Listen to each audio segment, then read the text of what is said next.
우리 말씀 보도록 하겠습니다. 말씀은 출애굽기 3장입니다. 출애굽기 3장 1절에서 5절입니다. 출애굽기 3장 1절에서 5절 한 절씩 읽고 마지막 절은 함께 읽도록 하겠습니다. 모세가 그의 장인 미디안 제사장 이드로의 양떼를 치더니 그 떼를 광야 서쪽으로 인도하여 하나님의 산 호렙에 이르매 여호와의 사자가 떨기나무 가운데부터 나오는 불꽃 안에서 그에게 나타나시니라. 그가 보니 떨기나무에 불이 붙었으나 그 떨기나무가 사라지지 아니하는지라. 이에 모세가 이르되 내가 돌이켜 가서 이 큰 광경을 보리라. 떨기나무가 어찌하여 타지 아니하는고 하니 그때에 여호와께서 그가 보려고 돌이켜 오는 것을 보신지라. 하나님이 떨기나무 가운데서 그를 불러 이르시되 모세야 모세야 하시니 그가 이르되 내가 여기 있나이다. 함께 읽습니다. 하나님이 이르시되 이리로 가까이 오지 말라. 내가 선 곳은 거룩한 땅이니 내 발에서 신을 벗으라. 아멘. 아멘. 오늘도 말씀 가운데 지혜와 은혜를 깨닫는 시간이 되시기를 주의 이름으로 축복합니다. 사람은 만드는 물건마다 모두 목적과 의미가 있습니다. 물컵이든 종이든 의자든 책상이든 모두가 분명히 그 목적과 의미가 있게 제작이 됩니다. 그 의미가 있게 목적에 맞게 그 모든 제작된 것들은 사용이 될 때 제작한 사람의 기쁨과 만족이 채워지게 되는 것이죠. 우리 사람도 마찬가지입니다. 하나님께서 우리 사람을 창조하시고 만드실 땐 그냥 재미삼아 의미 없이 만든 사람은 없습니다. 하나님 앞에 우리가 의미 없이 창조된 사람은 한 명도 없습니다. 하나님은 처음에 아담을 창조하실 때 그에게 목적을 주셨죠. 문화 명령이라고 합니다. 너희는 이 모든 피조 세계를 정복하고 다스려라. 하나님께서 주시는 축복과 은혜 가운데 분명한 목적을 허락해 주셨습니다. 청지기 사명이죠. 여러분, 그 목적과 사명은 지금 우리에게도 계속 이어지고 있습니다. 우리의 각자의 일, 직장, 사업장, 학업, 우리의 모든 일은 다르지만은 공통적으로 동일한 목적이 하나 담겨 있습니다. 이사야 43장 21절 우리 모두 함께 읽어보도록 하겠습니다. 시작. 이 백성은 내가 나를 위하여 지었나니 나를 찬송하게 하려 함이니라. 아멘. 여러분, 우리가 모양과 하는 일은 다 다르지만 최종 목적은 하나님의 영광을 위한 것이고 하나님을 만족하도록 부르심을 받았다라는 것이죠. 여러분, 이 사실을 인지하는 게 굉장히 중요합니다. 이 사실을 확신하는 게 굉장히 중요합니다. 왜 그러냐? 여러분, 이 목적을 잃게 되거나 이 목적의 의미를 우리가 상실하게 된다면 우리는 세상의 헛된 시간들을 보내게 됩니다. 내 만족, 나의 유익, 나의 쾌락을 위해서 열심히 살지만 그 목적은 허비되는 시간이죠. 에너지를 허비하고 시간을 허비하게 됩니다. 하지만 하나님이 나를 창조하신 목적대로 내가 살아가게 된다면 하나님의 영원한 가치와 영광을 우리는 누리게 살아갈 수 있습니다. 여러분, 카이스트의 배상민 교수라는 분이 있습니다. 크리스찬이죠. 이분은 많은 크리스천 디자이너들의 롤모델이 되는 분입니다. 예전에 기독교 방송에 나와서 이렇게 간증을 하시는데 잠깐 들었던 적이 있습니다. 그는 디자인계의 하버드라고 불리는 파슨스 디자인 스쿨에 입학을 하게 되죠. 그리고 전국 미 대학 학생들 디자인 학생 대회에서 우승을 합니다. 27살에 최연소 파슨스 교수에 임명이 되게 되죠. 뉴욕에서 승승장구하면서 흔히 말하는 아메리칸 드림을 이뤄가던 어느 날 그에게 갑자기 회의감이 찾아오게 됩니다. 처음에는 그냥 디자인이 재밌고 마냥 좋아서 했는데 시간이 갈수록 이 디자인이 좋은 쪽으로도 나쁜 쪽으로도 엄청난 영향을 사람들에게 끼친다는 것을 알게 됐죠. 당시 자신이 하던 기업 디자인에 표어가 있습니다. 좋은 디자인은 무엇인가? 라고 했을 때 소비를 이끌어내는 디자인이다 라는 표어가 있었습니다. 이거를 다시 바꿔 말하면 사람들에게 기능적으로 소비를 할 수 있게 만드는 디자인이 좋은 디자인이다. 더 나아가서 사람들이 한 번 보고 필요도 없는데 혹해서 사게 만드는 디자인. 내게 굳이 없어도 되는데 남들에게 그럴듯하게 있어 보이게 만드는 마음을 품고 그걸 사게 만드는 디자인. 끊임없이 탐욕을 불러일으켜서 과소비를 만드는 디자인이 되게 좋은 디자인이다. 여러분, 이 디자인이 되게 강력하다고 합니다. 한번 맛을 보면은 사람들이 그것을 잊어버리지 못하고 그거를 사고 싶어서 막 줄을 서고 안달을 한다고 합니다. 교수님은 근데 이 디자인이 어느 순간부터 자신에게 그냥 자신의 하는 일, 이게 그냥 마냥 좋은 것이 아니라 사람들에게 그냥 아름다운 쓰레기를 그냥 줄 뿐이구나 라는 것을 어느 순간부터 깨닫게 됩니다. 이렇게 생각을 하게 되자마자 아메리칸 드림이라고 내가 여겼던 뉴욕의 반짝이는 그 마천루가 어느 순간 멸망을 향하는 소돔과 고모라처럼 보이기 시작했다고 합니다. 그리고 자신이 큰 고뇌에 빠지게 되죠. 내가 했던 여태까지의 디자인이 사람들을 유혹하고 쾌락으로 빠뜨리는 일로 내가 만들었구나. 그러면서 한탄하게 됩니다. 내가 주신, 하나님이 주신 디자인, 이 재능이 분명히 선하게 쓸 수 있는데 그러면 하나님이 여기까지 나를 보내신 이유가 있을 텐데 무엇일까 하면서 고뇌에 빠지게 되죠. 그리고 불면증에 걸리면서 3개월 동안 새벽 기도를 하게 됩니다. 그 새벽 기도 간에 하나님께서 새로운 은혜를 주시죠. 그리고 목적이 이제 바뀌게 됩니다. 나의 목표하는 것들이 이제 하나님의 일을 위한, 하나님의 영광을 위한 디자인으로 바뀌게 되죠. 삶의 목적을 새로운 자신의 성공을 위한 기준이 아니고 나를 창조하신 하나님께 두기 시작을 했습니다. 여러분, 우리가 하나님께 목표를 둔다는 건 참 어려운 거죠.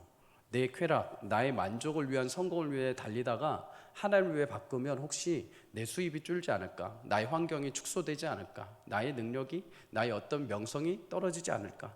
근데 이분은 하나님께 목표를 맞추자 놀라운 일들이 발생했다고 합니다. 하나님이 그만큼 더 채워주셨다는 거죠. 하나님의 영광을 위해서. 그래서 섬기는 디자인 협회에서 대표를 하고 수상을 하고 심지어 국내 대학에서 다시 교수의 직분을 감당합니다. 너무 감사해서 학생들과 함께 그 은혜를 나누고 또 여러 단체의 수익금을 모두 다 배분하고 나누기 시작을 했습니다. 근데 이 교수님의 끝부분의 간증이 참 인상 깊었습니다. 하나님이 나에게 주신 1%의 축복, 이것을 왜 나한테 주셨는가? 그것은 나의 능력이 아니라 하나님이 주신 재능이고 축복이다. 그것은 내가 마땅히 가져야 돼서 주신 게 아니라 남들, 그러지 못한 사람들을 위해 쓰라고 나에게 먼저 주신 것이다. 이것은 선택사항이 아니고 하나님이 주신 것이기에 나는 이 재능을 하나님을 위해서 사용해야 될 의무가 있다. 그래서 내가 하는 일 내세울 것 하나 없고 교만해질 필요도 없고 내게 주신 재능과 달란트 모두를 하나님을 위해, 하나님 나라를 위해, 또 이웃을 위해 사용하는 것이 당연하다. 사랑하는 성도님들, 나의 일상에 아무리 뛰어난 재능이 주어졌다 하더라도 그것이 하나님을 위한 목적이 사용되지 않으면 그것은 그저 세상의 아름다운 쓰레기에 불과합니다. 하지만 아주 작고 남들이 보기에 하찮게 여기는 일이라 할지라도 그 모든 일상 속에 하나님을 위한 일이요 목적이 된다면 그것은 하나님의 기적과 역사를 일으킬 줄 믿습니다. 여러분, 하나님은 그저 우리를 목적 없이 만들지 않으셨습니다. 그냥 시간 가게 놔두지 않으셨습니다.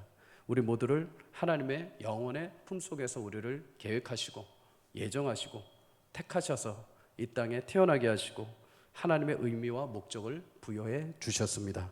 사랑하는 우리 모든 서울성광의 성도님들, 또 우리 다음 세대 아이들이 하나님이 주신 그 목적과 의미를 발견하고 이 땅을 하나님이 주시는 귀한 가치와 영광과 기쁨으로 살아갈 수 있기를 주의 이름으로 축복합니다.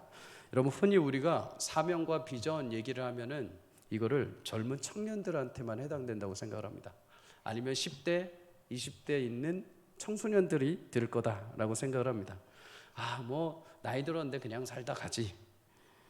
이제 좀 몸이 불편하니까 그냥 할 게 없어 라고 생각하실 수 있습니다. 그러나 여러분, 마른 막대기 같은 우리 인생일지라도 하나님 붙잡으시면 하나님이 선하게 사용하실 줄 믿습니다. 우리의 능력이 아니라 하나님이 붙드시면은 우리는 하나님의 영광을 위한 도구가 되는 줄 믿습니다. 우리 육체의 한계가 분명히 있을 수 있습니다. 우리의 제한이 있고 우리의 장애가 있을 수 있습니다. 근데 하나님은 그 장애를 사용하셔서라도 주의 영광을 드러내는 귀한 도구로 사용하십니다. 여러분, 오늘 본문 말씀을 통해서 우리가 다시 새롭게 부름을 받을 하나님의 백성들로 그 소명 앞에 어떤 영적인 교훈이 있는지를 다시 한번 우리가 확인할 수 있기를 축복합니다. 오늘 본문 말씀의 배경은 모세의 삶입니다. 우리 모두가 잘 알고 있죠. 모세는 애굽의 종이었던 히브리인으로 태어나게 됩니다. 당시 애굽 왕은 히브리 사람들이 너무나 영적으로 또 육적으로 막 성장을 해 가니까는 태어나는 모든 사내 아이를 다 죽이라고 명령을 하게 됩니다. 그의 어머니였던 요게벳은 3개월 동안 모세를 잘 숨기지만 더 이상 숨길 수 없게 돼서 그를 갈대 상자에 숨겨서 갈대 숲 나일강의 갈대 사이에 숨기게 되죠. 이때 때마침 나일강에 목욕하러 왔던 애굽 왕의 공주가 모세를 발견하게 됩니다. 그리고 모세는 양자로 입양이 되어서 애굽의 왕자로 살아가게 되죠. 역사에 의하면 그는 굉장한 지혜와 명철을 깨닫게 되고 또 전쟁에 나가서 큰 승리를 이끄는 장군이기도 했습니다. 그래서 애굽에 다른 왕자들도 있었지만은 모세가 차기 왕권을 이어갈 만한 엄청난 인물이었다라고 이야기를 합니다. 그러던 어느 날 그의 인생이 다시 바뀌는 사건이 하나가 발생합니다. 애굽 사람이 자기 동족 히브리 사람을 괴롭히는 모습을 보고 젊은 혈기에 나아가서 대신 싸우게 되죠. 그리고 애굽 사람을 쳐 죽이게 됩니다. 아무리 자신이 왕자라고 해도 히브리 사람이 애굽 사람을 쳐서 상해를 입히면은 거기에 대한 대가와 처벌을 받게 되어 있습니다. 죽였다면은 자신도 사형에 이르게 되는 거죠. 이 일이 애굽 왕에게 발각이 되게 됩니다. 결국 모세는 자신의 처형을 피하기 위해서 도망을 치게 되죠. 하루 반나절이 지나서 그는 애굽을 떠나 미디안 광야에 이르게 됩니다. 그때 모세의 나이가 40살입니다. 그리고 모세는 그곳에서 미디안 제사장인 이드로를 만나게 됩니다. 그의 장인이 되죠. 이드로는 자신의 딸 십보라를 모세에게 주어서 이제 결혼을 하게 됩니다. 사실 여러분 이드로의 사위가 되기는 했지만 거의 노예와 다름없는 삶을 살게 됩니다. 당시에 남자가 한 여자를 데리고 와서 결혼을 하려고 하면 지참금을 준비해서 주어야 했습니다. 근데 모세는 지참금이 없었죠. 그래서 몸으로 때워야 했습니다. 거의 처가살이를 하면서 이드로의 모든 양을 쳐야 됐던 거죠. 한때 잘 나가던 애굽의 왕자가 한순간 미디안에 아무도 알아주지 않는 무명의 양치기가 되어버렸습니다. 하루하루 양을 치면서 차가운 해돋이와 별을 보면서 아내와 아이들을 보면서 세수하면서 밥을 먹으면서 기도하면서 매일같이 잠을 자면서 그는 무슨 생각을 했을까요? 아마 편하지는 않았을 것입니다. 내 인생이 왜 이렇게 됐나? 내가 지금 여기서 뭘 하고 있나? 내가 지금 이 처절한 속에서 지금 이게 사는 게 맞나? 비참함이 무엇인가? 하나님은 도대체 뭘 하고 계시나? 지금 보고는 계시는가? 여러분, 당시 모세의 심정을 대신 헤아릴 수 있는 이름이 하나 있습니다. 모세가 아들을 낳는데 그 이름을 게르솜이라고 합니다. 게르솜은 타국에서 내가 나그네가 되었다. 내가 이제 모든 정체성을 잃어버리고 지금 이곳에 나그네와 같이 별 볼 일 없는 삶을 내가 살고 있다. 비참한 것을 자신의 아들의 이름에 빗대어서 준 것이죠. 여러분, 하나님도 모세에게 침묵하신 이 40년의 기간입니다. 자신은 어쩌면 좀 있으면 내가 애굽으로 돌아갈 거야. 내 왕자의 지위가 회복될 거야. 건강했던 육신 다시 회복할 거야 라고 생각했을지 모릅니다. 근데 시간이 지나면 지날수록 점점 그 애굽에 있던 모든 지식이 가물가물해집니다. 왕자로 살았던 아름다운 피부는 온데간데 없고 목자로서 거친 피부만 남게 됩니다. 이제 자신이 히브리인으로서 내가 히브리 민족을 구원해야지라는 소망과 능력, 그런 꿈조차도 없습니다. 그냥 내가 이곳에 이름 없이 목자로 살다가 한평생 이렇게 살다 끝나겠지라는 자괴감과 처절함 속에 그냥 살던 그때 40년 그 끝자락에 하나님이 모세를 다시 찾아오십니다. 여러분, 먼저 1절을 보도록 하겠습니다. 1절 함께 읽습니다. 시작.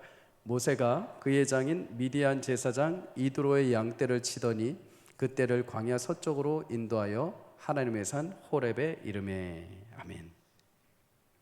여러분, 1절을 통해 먼저 우리가 알 수 있는 것 하나가 있습니다. 그것은 무엇이냐? 내게 주신 일상을 소중히 여겨야 된다는 것입니다. 내게 주신 일상. 여러분, 1절은 하나님이 모세를 찾아오기 전에 모세의 삶의 모습이 어떠했는지 우리에게 보여줍니다. 모세는 그때까지 40년 동안 장인 이드로의 양떼를 돌봤다라고 말합니다. 여러분, 이것만 봐도 모세의 성품이 어떤지 우리는 조금 예측할 수가 있죠. 당시 가축은 부의 축적, 당시 가축은 부의 상징이었습니다.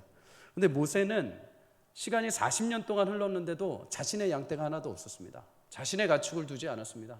그도 그럴 것이 이제 내가 나그네 인생인데 여기서 평생을 내가 장인과 내 아내와 살 것인데 내 자녀와 살 것인데 내가 이제 다시는 애굽으로 돌아가지 못할 것 같은데 내가 굳이 무엇으로 가축을 삼을 것이며 무엇으로 불을 눌릴 필요가 있겠는가? 여러분 사실 모세는 애굽의 왕자까지 갔던 사람입니다.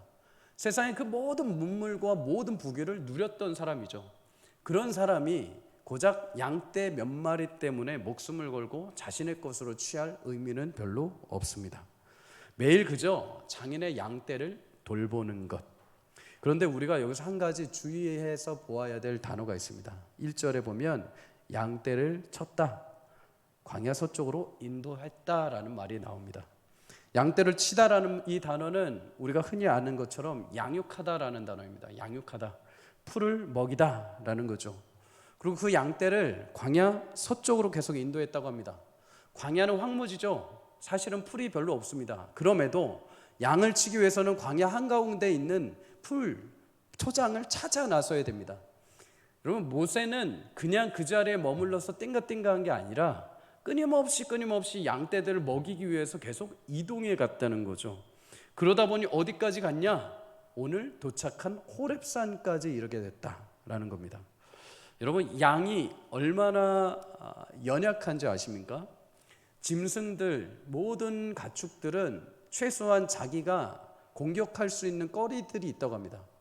어린 고양이라 하더라도 발톱이 있고 소라 하더라도 뿔이 있고 들이받을 수 있는 공격력이 있죠. 근데 여러분 양은 그런 공격력도 없고 방어력도 하나도 없는 짐승입니다. 그리고 이 양이 얼마나 어리석은지 풀을 한번 뜯으면 가만히 놔두면 일주일 15일 놔두면 그 풀을 완전히 풀 뿌리까지 다 뽑아 먹는다고 합니다. 그러면 그 땅이 황폐해지죠. 그래서 목자들은 항상 이 양을 계속 이동시키는 겁니다. 여기만 계속 놔두면 이 땅이 완전히 황폐하게 되는 거죠. 생각 없이 먹고 뒤룩뒤룩 계속 살만 찌어가는 거죠. 그래서 계속 이동시켜야 합니다.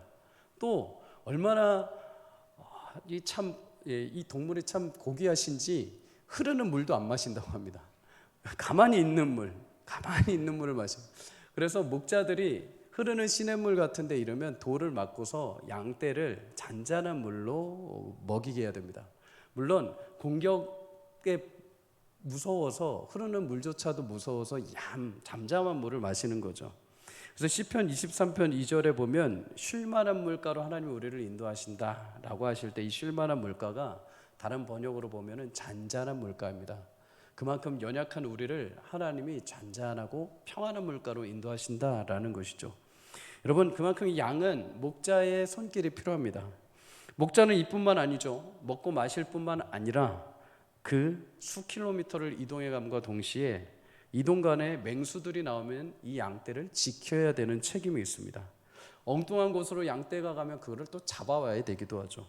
근데 이 일을 지금 누가 했습니까? 모세가 하고 있습니다. 모세가 몇 년 동안? 40년 동안 하고 있는 거죠. 여러분 이 장면과 유사한 내용이 그 뒤에 나옵니다. 출애굽기 3장 12절인데요. 하나님이 이렇게 말씀하십니다. 하나님이 이르시되 내가 반드시 너와 함께 있으리라. 네가 그 백성을 애굽에서 인도하여 낸 후에 너희가 이 산에서 하나님을 섬기리니 이것이 내가 너를 보낸 증거니라. 여러분 출애굽해서 광야에서 40년간 생활하는 이스라엘 너무도 약하기 짝이 없죠. 양과 같은 민족입니다. 그런데 하나님이 그들 앞에 친히 목자가 되어주시고 모세를 세우셔서 구름기둥과 불기둥으로 인도해 가신다라고 하십니다. 여러분 광야의 맹수떼와 같은 대적들 앞에 하나님은 그들을 보호하시고 마침내 어디로 이끌어 오십니까? 지금 모세가 서 있는 시내산으로 인도하십니다. 그리고 오늘 지명이 똑같은 이 시내산에서 십계명을 주시고 하나님이 언약을 맺으시죠. 여러분 이 일을 위해서 모세를 40년 동안 미리 경험하게 하십니다. 그리고 모세의 일상 속에 하나님이 찾아가시고 그의 계획을 알려주시고 모세에게 다시 새로운 사명을 주시는 것이죠. 사랑하는 성도님들, 어떤 이들은 지금 내 일상이 굉장히 별 볼 일 없고 하찮게 여기는 사람들이 있습니다. 지금 내가 하는 일들은 다음에 내가 이룰 영광을 위한 그냥 발돋움한 발판이야. 지금 이 시간들은 내게 별 볼 일 없는 시간들이라 하면서 지금 이 시간들을 되게 하찮게 여기기도 합니다. 근데 그렇지 않습니다. 여러분, 하나님의 말씀을 벗어나 죄에 떨어지는 일이 아닌 이상은 여러분과 저에게 주신 모든 일은 하나님의 고귀한 일입니다. 하나님은 그 일상에서 여러분들을 만나 주실 것입니다. 모세는 여러분 평범한 일상 가운데 양을 치는 일 가운데 하나님이 그를 찾아오십니다. 그를 만나 주십니다. 그리고 그에게 계획을 허락하시고 사명을 주시죠. 여러분, 사명이나 목적은 없던 데서 만들어내는 것이 아닙니다. 내가 하고 있는 일, 원래 나의 하고 있는 재능에 있는 나의 일들 속에서 하나님이 만나 주시고 그의 목적이 변화되는 것이죠. 하나님은 모세의 일상, 양떼를 치는 그 일에서 찾아오시고 만나 주셨습니다. 40년 동안 묵묵히 양을 치는 그 일, 양을 돌보는 그 일, 하나님께서 이제 새롭게 가셔서 그 양을 뭘로 바꾸십니까? 이스라엘 민족으로 바꾸십니다. 그가 달려온 40년을 광야 40년으로 그대로 유지시켜 주십니다. 일상 속에서 내가 만약에 모세가 이제 끝났어, 내 인생 별 볼 일 없어, 양 너가 알아서 해, 그냥 가만히 놔뒀다면 하나님의 일을 이는 받아들이지 못했을 것입니다. 여러분, 그럼에도 자신의 일상에서 정직하게 나에게 주신 일, 양떼를 맡기는 일이라 하더라도, 하잘 것 없더라도 최선을 다했을 때 하나님 그 일상 속에서 그를 만나셨죠. 여러분, 베드로도 마찬가지입니다. 여러분, 베드로가 갑자기 어느 순간 베드로가 되지 않았습니다. 그의 일상 속에 하나님이 찾아가셨습니다. 예수님이 찾아가셨죠. 여러분, 고기 낚는 어부의 일 속에 예수님이 찾아가셔서 그의 목적을 바꿔주십니다. 이제는 네가 고기 낚는 어부가 아니라 사람을 낚는 어부가 될 것이다. 여러분, 요셉도 마찬가지입니다. 노예로 끌려간 요셉, 보디발의 그 집 종 노예로 사는데 내 인생 끝났어, 더 이상 아무것도 안 해, 나 이제 종인데 뭐해, 한 게 아니라 그 속에서 하나님의 신실하심을 꼭 기억하며 일을 했습니다. 내가 비록 종이고 노예이고 내가 이 감옥 속에 있을지라도 하나님 나와 함께 하신다. 하나님의 계획이 내 가운데 있다. 내가 비록 모든 착고에 쓰여 있을지라도 하나님은 그거에 제한 없이 나와 가운데 일하신다. 여러분, 그렇게 신실하게 자신에게 주어진 노예 일을 했을 때 하나님께서 그를 훗날 그 모든 경험과 그 모든 사역을 통해서 여러분 애굽의 국무총리로 세우십니다. 사랑하는 여러분, 지극히 평범하고 알아주지 않는 그 일상이지만 하나님은 그 가운데 만나주시고 우리 가운데 새로운 목적을 허락하실 줄 믿습니다. 고린도전서 10장 31절은 이렇게 말씀합니다. 다 함께 읽도록 하겠습니다. 시작. 그런즉 너희가 먹든지 마시든지 무엇을 하든지 다 하나님의 영광을 위하여 하라. 아멘. 사랑하는 성도님들, 일상의 작은 일, 주를 위해 신실하게 감당할 때 하나님은 그 일을 통해서 영광 받으실 줄 믿습니다. 여러분, 우리가 하나님을 만나는 곳 어디겠습니까? 기도원 가셔서 부흥회 하셔서? 아니요. 여러분, 일상에서 하나님 만나셔야 됩니다. 일상에서 하나님을 만나시기를 주의 이름으로 축복합니다. 여러분, 하나님은 우리의 작은 일상 가운데 만나 주십니다. 평범한 나의 일상 가운데, 나의 작은 일 가운데, 남들이 알아주지는 나의 직업과 사업장 가운데, 나의 학업 가운데 하나님이 찾아와서 만나 주십니다. 그 일상 속에서 하나님의 영광을 드러내실 줄 믿습니다. 여러분, 일상에서 하나님을 만나야 교회에 와서 하나님 만납니다. 여러분, 교회에 와서만 하나님 만나고 일상에서 하나님을 만나지 않는 것은 그는 굉장히 우리가 말하는 대로 썬데이 크리스천입니다. 사랑하는 성도님들, 하나님은 이 가운데뿐만 아니라 우리 삶에도 늘 함께 하십니다. 우리가 기도할 때 흔히 그렇게 하지 않습니까? 하나님, 나의 모든 불의함과 나의 연약함과 나의 모든 시험, 그 모든 것들 항상 지켜보시고 그것들 잘 넘어갈 수 있게 해주십시오. 근데 꼭 왜 문제가 있을 때만 하나님 보셔야 됩니까? 평범한 우리의 삶에도 하나님은 보십니다. 평범한 우리의 작은 일상에도 하나님은 지켜보고 계십니다. 평범한 우리의 흔한 일상 속에서도 하나님은 찾아오십니다. 그게 전능하신 하나님이십니다. 사랑하는 성도님들, 나의 작은 일상에서 매일같이 하나님을 만날 수 있기를 주의 이름으로 축복합니다. 매일같이 하나님 앞에 내가 무슨 일을 하든 공부를 하든 나의 직장 사업을 하든 첫 시작을 하나님 앞에 기도로 나아가십시오. 하나님, 오늘도 이곳에 임하여 주시옵소서. 하나님, 이 사업장 가운데, 이 직장 가운데, 나의 학업 가운데, 지금 공부 현장 가운데, 나의 수업 가운데 임하여 주십시오. 그래서 하나님 살아계심을 누리게 하여 주시옵소서. 매일 일상 가운데 하나님을 만날 때 하나님의 새로운 역사를 이루실 줄 믿습니다.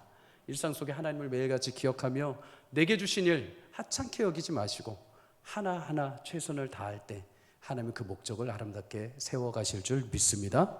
여러분, 두 번째로 기억해야 될 것은 떨기나무와 같은 인생에도 하나님이 찾아오신다라는 사실입니다. 2절을 우리 다 함께 읽도록 하겠습니다. 2절 시작. 여호와의 사자가 떨기나무 가운데로부터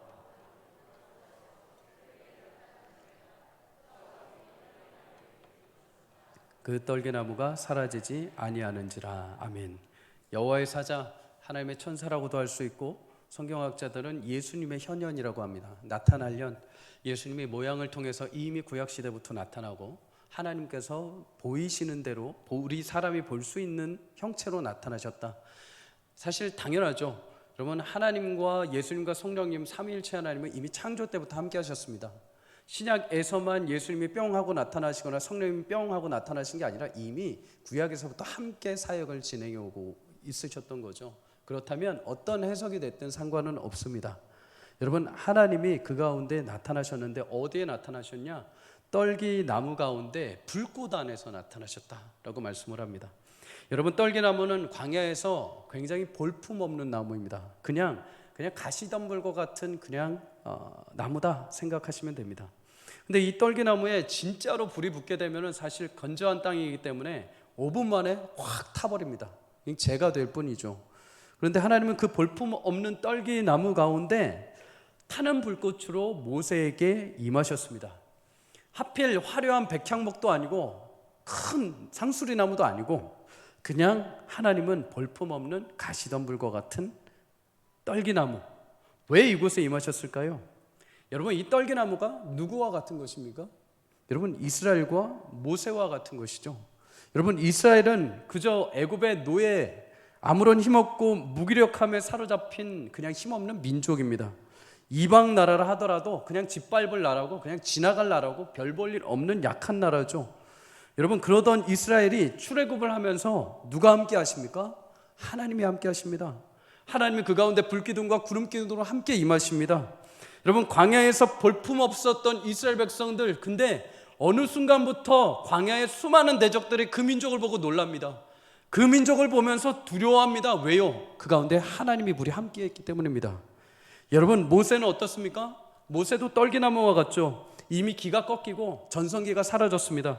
제 아무리 내가 과거의 왕자였다 하더라도 더 이상 하나님께서 함께 하시지 않으면 스스로 어떤 일도 할 수 없는 그냥 연약한 늙은이에 불과합니다. 이제 초라한 덤불 같은 존재, 그냥 떨기나무 같은 존재. 하지만 여러분, 말라버린 그 떨기나무 같은 모세라 할지라도 하나님이 함께 하시니 어떻게 합니까? 그가 이제 하나님의 사명자가 됩니다. 하나님이 그 떨기나무 같은 모세의 인생에 임하셔서 이제 너의 인생 가운데 내가 하나님의 역사와 은혜를 허락할 것이다. 그 일을 시작할 것이다. 여러분, 그렇게 했을 때 별 볼 일 없던 미디안의 목자가 어떻게 됩니까? 하나님과 대면하였다라고 합니다. 그 이후의 삶이 하나님과 대면할 정도로 하나님이 귀하게 사용하십니다. 총 200만 명이 넘는 이스라엘 백성들을 광야 40년 동안 이끌어가는 민족의 지도자로 하나님께서 사용하십니다. 여러분, 떨기나무 같은 인생이 또 있죠. 누굽니까? 여러분과 저입니다. 여러분, 우리는 겉으로는 멀쩡하게 생긴 것 같지만 우리는 늘 속으로 심약합니다. 나이가 들고 병약하고 연약하고 나의 전성기가 끝나고 나의 혈기가 누그러지고 나의 총기가 사라져가고 우리는 늘 떨기나무 같은 존재들이죠. 광야와 같은 삶 한가운데서 나는 왜 사는지도 이유를 알 수 없고 왜 살아가야 하는지, 내 인생 지금 뭐 하는지 나는 목적도 모르고 방향도 모르고 힘없이 살아갈 때가 우리가 있습니다. 떨기나무 같죠? 그러나 여러분, 그러한 무력한 우리 인생 가운데도 하나님이 찾아오신다면 다시 세상에 영광의 등불을 비춰내는 하나님의 도구로 될 줄 믿습니다. 여러분, 하나님은 우리를 포기하지 않고 불꽃 가운데 찾아와 만나 주십니다. 오늘도 떨기나무 같이 시들시들한 우리 인생입니까? 그러나 하나님께서 그 가운데 임하실 때 다시 불타는 영광으로 우리를 사용하실 것입니다. 사랑하는 성도님들, 소망이 무너질 수 있습니다. 공허할 수 있습니다. 내 인생의 전성기가 지나고 과거를 다시 되돌아오고 싶어 할 수 있습니다. 그러나 사랑하는 성도님들, 기억하십시오. 우리의 육신은 후패할지라도 주님이 우리 가운데 함께 하실 때 우리의 영혼은 날로 강건해질 줄 믿습니다. 하나님께서 우리에게 주신 힘은 내 힘으로 일들을 감당하는 것이 아니라 주님께서 내 가운데 함께 하실 때 우리는 이 땅에 광야와 같은 삶일지라도 하나님께서 높이 들어 사용하실 줄 믿습니다. 처음에는 사람들이 보지 않을 것입니다. 처음에는 사람들이 무시할 것입니다. 여러분, 그렇죠. 우리의 외면을 볼 땐 사람들이 무시할 수 있습니다. 그러나 그 안에 하나님이 임하시는 사람들, 그 안에 성령의 불이 임하시는 사람들, 하나님이 그를 통해서 하나님의 영광을 보게 될 줄 믿습니다. 우리 사랑하는 서울 삼강교회가 우리 다음 세대 아이들이 하나님이 찾아오셔서 그 가운데 불로 임하시고 하나님의 귀히 쓰임받는 믿음의 하나님의 사람들이 되시기를 주의 이름으로 간절히 축복합니다. 여러분, 마지막으로 성경은 오늘 이렇게 말합니다. 내 발에서 신을 벗으라. 5절을 우리 다 함께 읽도록 하겠습니다. 시작. 하나님이 이르시되 이리로 가까이 오지 말라. 내가 선 곳은 거룩한 땅이니 내 발에서 신을 벗어라. 아멘. 여러분, 하나님은 모세에게 한 가지 명령하십니다. 내 발에서 신을 벗어라. 당시 고대 근동지방에서는 샌들을 신고 다녔죠. 그러다 보니까 모래가 많아서 발이 굉장히 지저분했습니다. 성경에 보면은 거룩한 곳에 들어갈 때 신발을 벗고 자신의 권리를 포기할 때도 신발을 벗었습니다. 노예들은 아예 맨발로 다녔죠.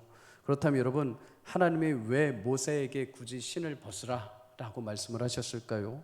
5절의 앞에 그렇게 말씀하시죠. 네가 선 곳은 거룩한 땅이다. 네가 지금 있는 곳은 거룩한 곳이다. 여러분, 호렙산은 거룩한 곳이 아닙니다. 호렙산은 그냥 황무지 같은 산입니다. 그냥 척박한 산입니다. 그냥 돌덩어리 산입니다. 그런데 왜 그곳이 거룩한 곳이 됩니까? 하나님이 계시기 때문입니다. 하나님이 임재하셨기 때문입니다. 여러분, 교회가 왜 거룩한 곳입니까? 이곳에 거룩한 치장을 해서요? 이곳에 거룩한 어떤 향품을 담아서요? 아니요. 교회는 하나님이 임재하시기 때문에 거룩한 곳이 되는 줄 믿습니다. 사랑하는 성도님들, 여러분의 일상이 왜 거룩한 자리가 됩니까? 여러분의 삶의 자리가 왜 거룩한 자리가 됩니까? 십자가를 달아나서요? 아니면 어떤 부적을 붙여서요? 아니면 말씀 손글을 붙여서요? 아니요. 여러분 한 사람 한 사람이 하나님을 경외하는 사람들이, 하나님을 신실하게 통치를 받는 사람들이 그곳에 있기 때문에 그곳에 하나님의 영광이 거하고 그것이 거룩한 땅이 되는 줄 믿습니다. 여러분이 하나님을 경외하며 하나님의 통치를 받는 그 땅이 거룩한 땅입니다. 하나님이 거하시는 그 땅이 거룩한 땅이 되는 것이죠. 황폐한 우리 땅, 황폐한 우리나라, 황폐한 나의 인생이라 할지라도 하나님의 그 가운데 임하시면 거룩한 하나님의 처소가 되는 줄 믿습니다. 모세야, 너의 발에 신을 벗어라. 너 이 황폐한 땅에 서 있을지라도 내가 이제 임하면서 이제 나의 일을 해 갈 것이다. 너는 이제 너의 계획과 너의 인생의 과거와 너의 쓴뿌리들을 모두 내려놔라. 이제 내가 다시 너와 함께 할 것이다. 너 이제 신을 벗고 너의 힘겨웠던 삶을 내려놓고 나와 함께 서라. 여러분, 사명자들은 신을 벗어야 됩니다. 신자들은 신을 벗어야 됩니다. 내 신을 꼭 메고 있어서는 안 됩니다. 자기를 부인하고 아무리 작은 일에도 나의 경험과 나의 지식과 나의 연륜과 나의 권리와 나의 계획을 내려놓고 하나님의 지식 앞에 순종해야 합니다. 우리가 하나님 앞에 새로운 사명을 확인할 때 사실 이 부분이 가장 힘든 것은 사실입니다. 세상 사람들은 뭐라고 합니까? 신발을 더 조여매라고 합니다. 더 달려가라고 합니다. 더 열심히 너의 계획과 너의 성취를 위해서, 너의 자아 실현을 위해서 열심히 하라고 합니다. 그런데 여러분, 기억하십시오. 우리의 아무리 뛰어난 지혜라 하더라도, 우리의 아무리 뛰어난 지식이라 하더라도 하나님의 지식에 미칠 수 없습니다. 여러분, 아무리 세상에 많은 지식을 여러분들이 가져보십시오. 세상을 이기려고 한번 해보십시오. 근데 여러분, 아무리 많은 지식을 가져도 더 큰 지식을 가지고 온 사람 앞에 무너지게 되어 있습니다. 그런데 그렇게 많은 지식을 가진 사람이라 하더라도 하나님의 영원한 지식 앞엔 도달할 수 없습니다.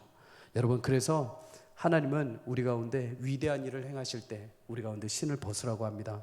여러분, 사랑하는 여러분, 하나님의 위대하신 일은 사람의 생각과 계획을 넘어서 일하시는 줄 믿습니다.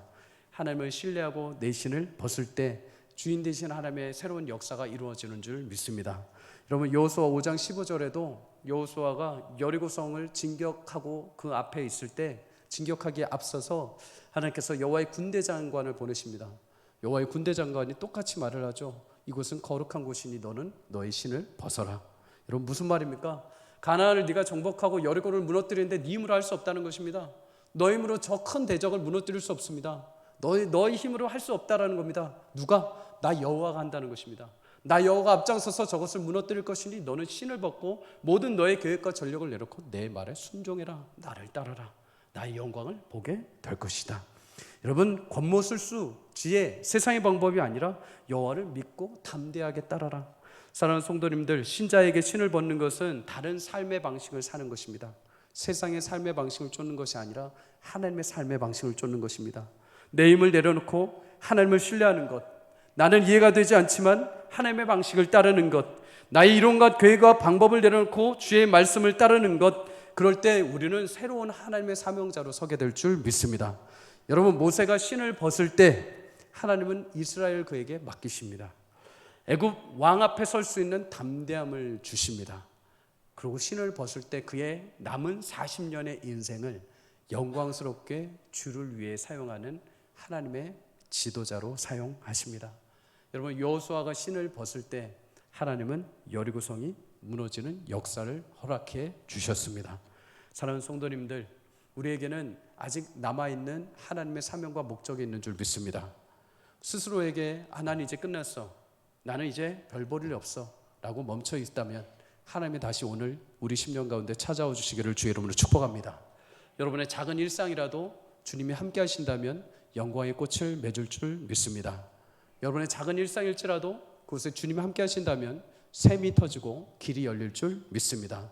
하나님께서 오늘도 우리 가운데 우리의 신을 벗게 하시고 다시 하나님의 영광을 드러내시어 우리 온 교회가, 우리 모든 자녀들이, 우리 모든 성도님들이 다시 한번 새로운 목적을 가지고 주님 앞에 귀히 쓰임받아 주의 나라와 영광을 아름답게 이루어가는 복된 저와 여러분이 되시기를 주의 이름으로 간절히 축복합니다.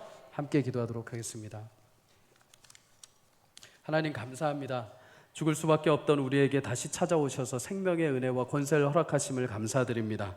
하나님, 오늘도 우리의 작은 일상에서 예수 그리스도의 은혜를 맛보기를 원합니다.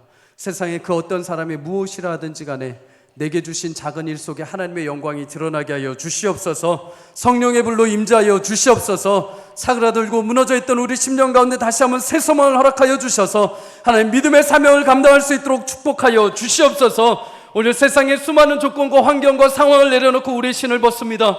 하나님, 두려움과 떨림이지만 그럼에도 믿음으로 주님이 신을 벗고 나아가는 죄 백성들 가운데 하나님의 영광의 길을 열어 주시옵소서. 영광의 소망을 허락하여 주시옵소서. 하나님의 새로운 목적 가치를 회복하여 주시옵소서. 우리를 하나님의 거룩한 도구 삼아 주셔서 주님 하나님 나라의 영광이 이 땅 가운데 임하게 하여 주시고 이 교회 가운데 충만하게 하여 주시고 우리 가정과 직장, 우리 학업 가운데 하나님의 진실한 은혜만이 나타날 수 있도록 우리를 사용하여 주시옵소서. 오늘도 주님, 떨기나무와 같이 무너져 있고 자포자기한 영혼들이 있습니까? 하나님, 그 모든 지침을 위로하여 주시고 오늘도 그 사이사이마다, 그 인생마다 찾아가 주셔서 다시 생기의 바람 불게 하여 주시어 다시 하나님 생기가 돋게 하시고 다시 피가 돌게 하시고 다시 하나님 살이 돋게 하셔서 하나님의 군대가 될 수 있는 영광과 은혜를 허락하여 주시옵소서. 모든 영광 주 앞에 올려드리며 살아계신 예수님의 이름으로 간절히 기도드립니다. 아멘.